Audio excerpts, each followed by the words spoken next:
During the time of the judges, there was a woman named Hannah who desperately wanted a son. Every year, she would go with her husband to worship and sacrifice to the Lord at a place called Shiloh.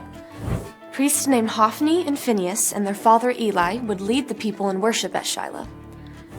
During one of her visits, Hannah went into the temple crying and praying to God, "Lord, please give me a son, and I will give him back to you."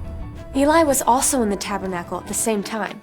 When he heard what she was asking the Lord for, he said, "Go in peace, and may God grant your request and give you a son."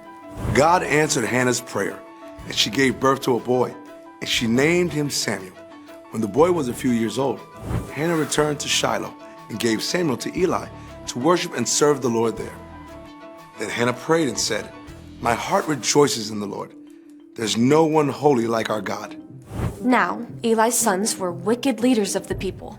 They did evil by using their power as priests to take what they wanted from the people. They did not obey God's laws for making sacrifices. God sent a man to Eli to give him a message from the Lord.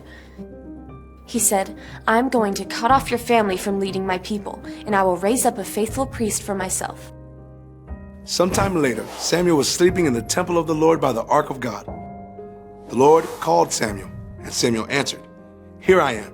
Samuel ran to Eli and said, "Here I am. You called me?" "I didn't call," Eli replied. "Go back and lie down." A second time the Lord called, "Samuel."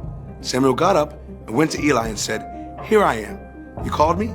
Eli sent Samuel back to bed again. A third time the Lord called Samuel. This time, when Samuel went to Eli, Eli understood that the Lord was calling Samuel. He said to Samuel, "If he calls you again, say, 'Speak, Lord, for your servant is listening.'" When the Lord called Samuel a fourth time, Samuel replied, "Speak, for your servant is listening." From that day on, God spoke to Samuel, and all Israel knew that Samuel was a prophet of the Lord. God called to Samuel, and Samuel responded. God calls people to turn from sin and follow Jesus. Everyone who responds by trusting in Jesus is saved from sin.